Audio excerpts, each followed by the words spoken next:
favor in the future once these emotions have settled. What do you think when you hear comments like that? Well, it just goes to show you just how intense the Russophobia is in the West and how intense the hatred of Putin is.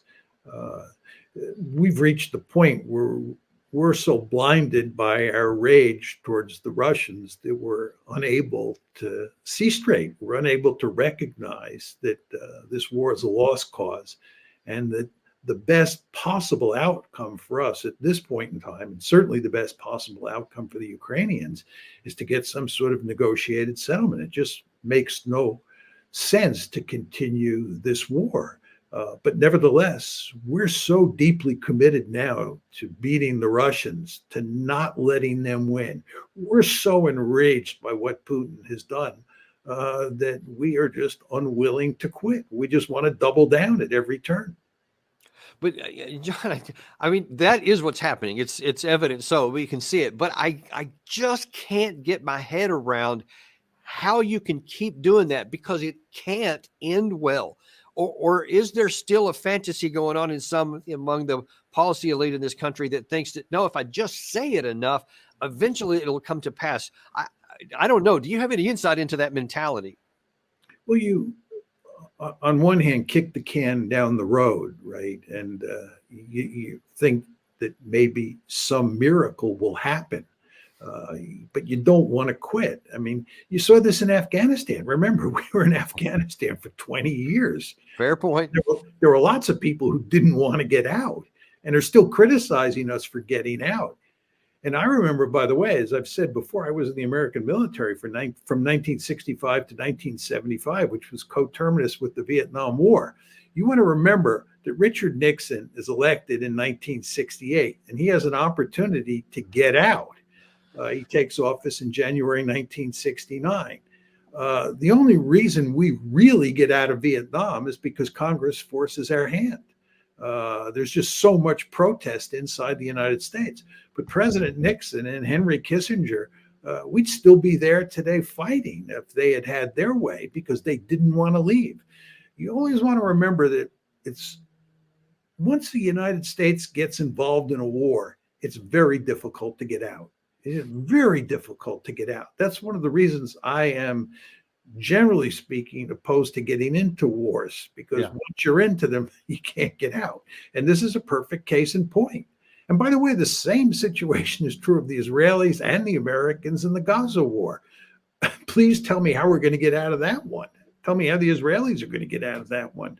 They're up to their eyeballs in alligators. And the same thing is true with us in Ukraine. And I just don't see much hope. Indeed, but it is, more alligators in the Middle East. In fact, that's a good transition point, because I don't want you to get away today before we talk about that, because especially diplomatically, there's been a lot of issues going on recently, and we had an exchange kind of between Blinken and Netanyahu. There's been a lot of focus from the White House on this Rafah operation. Now, I'd like to say that they finally have become aware of the sheer level of human suffering that's going on by the Palestinian population. So they're going to do the right thing morally. But I'm sure the more likely scenario is it has to do with electorally. They see a lot of their base starting to push against Biden, especially with the Michigan and Minnesota votes that happened a month or so ago in the primary. And so now then they're trying to look like they care a little bit more. So the White House sent Blinken to Netanyahu to talk to him personally and say, listen, don't go into Rafah, because it's going to cause these enormous casualties and all kinds of bad things are going to happen from that. And so I think it was on the 21st of March, before that meeting, Blinken said this. A major military operation in Rafah would be a mistake, something we don't support, and it's also not necessary to deal with Hamas, which is necessary. So it is not we don't think it's a good idea. We do not support it, and we do support you because we give you all this stuff. We don't support that, and we think there are better ways to do it. 3 days later, Netanyahu gave his public response. אמרתי לו שאני מאוד מעריך את העובדה שיותר מ5 חודשים אנחנו עומדים יחד במלחמה נגד החמאס. אמרתי לו גם שאנחנו מכירים בצורך לפנות האוכלוסייה האזרחית מאזורי המלחמה, וכמובן לדאוג גם לצרכים ההומניטריים, אנחנו פועלים לשם כך. אבל גם אמרתי שאין לנו דרך לנצח את החמאס בלי להיכנס לרפיח ולחסל את שארית הגדודים שם. ואמרתי לו שאני מקווה שנעשה את זה בתמיכה של ארצות הברית, אבל אם נצטרך, נעשה זאת לבד. So basically, in your face, and we're going to do whatever the hell we want to do. And we want more of your bombs and missiles and airplane loads full of equipment and stuff that we need. Keep your opinions to yourself. We're going to do whatever. Then when we had the temerity to not obey Netanyahu and did not veto that resolution at the United Nations Security Council the other day that says looking for an immediate ceasefire, in anger, he said he was furious, according to many of the reports. So he canceled a visit by some people that he was going to send to Washington to try and coordinate some stuff with Rafah. So now he's like, not going to do that. He's going to continue to go forward. Doesn't care what this UNSC finding came, this non-binding, as Kirby later called it, resolution, meaning we're still giving you a green light. We're still not going to do anything. But John, how can it be that we can allow another government to basically tell us what we're going to do with our own stuff, and then we listen to them? Well, Israel is pretty much free to do what it wants because it's protected here in the United States, mainly by the Israel lobby. It's almost impossible for any president to really rein in the Israelis when it comes to dealing with the Palestinians. We can slap them on the wrist, but not much more than that. The problem here is that Netanyahu is committed to defeating Hamas. And there are a handful, somewhere between 4 and 5 battalions of Hamas fighters in Rafah. And of course, he makes the argument, which you can understand from his point of view, that if he's going to defeat Hamas, he's got to go get those 4 or 5 battalions. And we're committed to having him defeat Hamas, but we don't want him to go into Rafah and get those 4 or 5 battalions of Hamas fighters that are located there. And he's saying that this doesn't make sense. And from his point of view, you can kind of understand it. But from our point of view, we understand this would be a humanitarian disaster, and we cannot allow that to happen. So we argue. My basic point on this is he's not going to defeat Hamas, whether he goes into Rafah or not. This is a fool's errand. And we all ought to acknowledge that at this point in time. I've been following very closely the progress of the IDF in Gaza, and the idea that they have finished off or they're close to finishing off Hamas is not a serious argument. Hamas is here to stay for the long term. And going into Rafah doesn't make any difference. But nevertheless, he meaning Netanyahu, thinks it makes a big difference. He's committed to doing it. And he doesn't want to be in a position where he looks like the Americans have forced him not to invade Rafah and not to complete the job. Because and John, I'll just tell you from a military perspective, I mean, from my viewpoint, it's even worse of a problem than what you had just articulated, even for what he's trying to do, because the massive number of civilians that have been killed, especially women and children, and the fact that the whole infrastructure of the entire strip has almost been destroyed, so that there's no prospect to have hope for a future there, even when the bombs finally fall silent, is that he is creating so much worse of a security risk for Israel that ever existed before 10/7.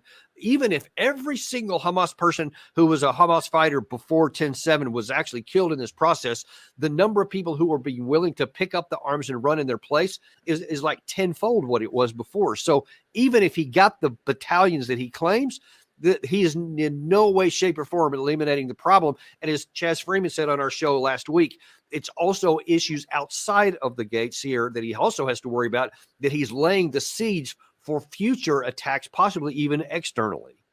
Yeah, there's no question about that. I mean, if you look at the size of the IDF force in Gaza at the start of the invasion, there were about 60,000 troops.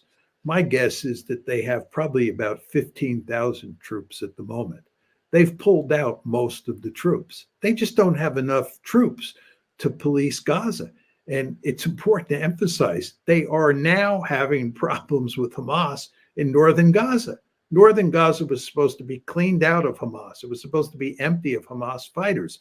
But there are now Hamas fighters in the north, and the Israelis are back in the north fighting them. Furthermore, just to take this a step further, if you're Hamas and you are in Rafah and the Israelis come in and they come after you, why not just go down into the tunnels and escape from Rafah and move to another place in Gaza and live to fight another day? Are you going to sit there and let the Israelis finish off those 4 or 5 battalions? I wouldn't do that if I were Hamas. So once you start thinking about the game that Israel is playing against Hamas, it's impossible for me to see where the Israelis prevail or how they prevail. And then final point that I would make, which is one that you were making, is that there are no plans on the part of the Israelis for how to deal with Gaza once the shooting stops. I mean, what are we going to do here? We have huge numbers of people who have been displaced, huge numbers of people who are on the verge of starvation, huge number of people who are operating in an environment where there's no political system that they can turn to help regulate their daily lives. Who's going to fix this problem? What's the solution? There's no answer. So again, this one is just going to go on and on. It's just anguishing to see, because it's not even, I mean, everybody's focused on the issue of whether Israel is going to go into an operation in Gaza and, spike the death toll again here, and understandably so. But it's so much bigger than just what happens in Rafah, because the entire region is going to continue to suffer, because the population already is now, according to Blinken last week, 100% of the population is now dependent on external aid. There is no economy. It doesn't exist, and there isn't for the foreseeable future. So probably my guess is this whole floating piers stuff that's coming in is not just because Netanyahu won't open the gates and just let these thousands of trucks in, which could solve that problem in an afternoon. We keep doing stuff like on the screen here with these new airdrops, which make great video, but are just a drop in the bucket here. But I think that is so that the international community continue to facilitate food indefinitely in the Strip, so that Israel can just try to not worry about it and maybe even just seal the thing off and, yeah, y'all figure it out. I don't know if that's for sure what they're doing, but it sure is suspicious. The problem is that I think world opinion won't let them do that. I mean, the Israelis are suffering enormously in terms of international legitimacy, in terms of their reputation by what's happening. Something has to be done to deal with the problem that the Israelis have created in Gaza. And I don't know exactly what they're going to do, but they are in the middle of it. You want to remember, it's very important to remember this, that the Israelis got out of Gaza in 2005. They got completely out.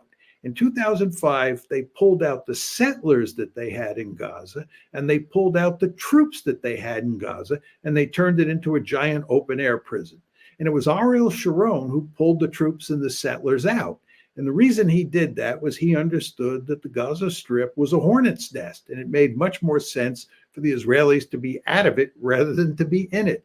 Well, if you look at what's happened now, they're back in it. They're back in it in a big way. And they've created this mess with their monstrous policy in Gaza that does not have an easy solution. And they apparently, they meaning the Israelis, have not put forth any solution for dealing with this problem moving forward, which raises the question, where are we headed here? Right. And I see nothing but trouble ahead for the Israelis and for the Americans, and certainly for the Palestinians who are caught in this maelstrom. Indeed. And the last question I have for you today is do you have any sense, because we've been, for understandable reasons, talking about the Gaza Strip and all that goes along with that, but there are also about 3 million Palestinians in the West Bank, and there's been lots of issues there that have been kind of falling under the radar. Do you have any sense of how things are evolving and developing there, and how that might play into whatever happens in the Gaza Strip?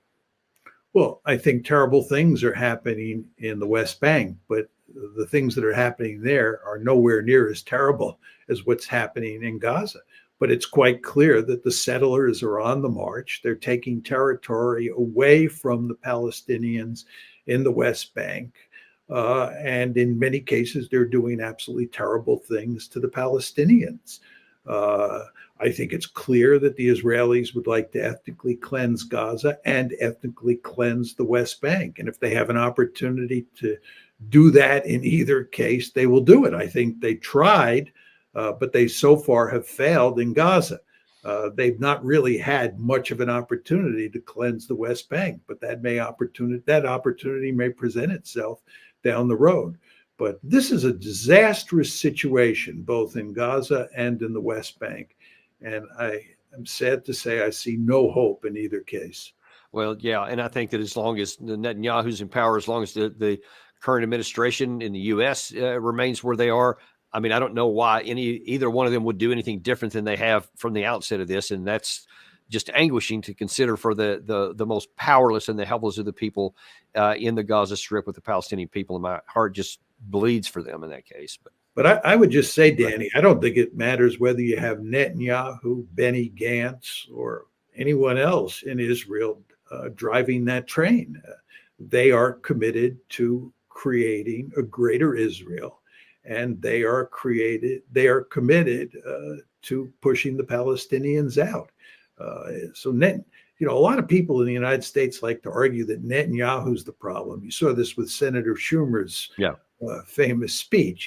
Let's get rid of Benjamin Netanyahu, then we can fix all these problems. I don't believe that for 1 second. This problem is much bigger than Benjamin Netanyahu. Yeah, he actually went on Fox News, I want to say a week ago Monday, and was making this case before them. He said, y'all think that it's me? He says, no, this is what our people believe. They're all for it, and they're with me. And I think in that regard, he was probably right.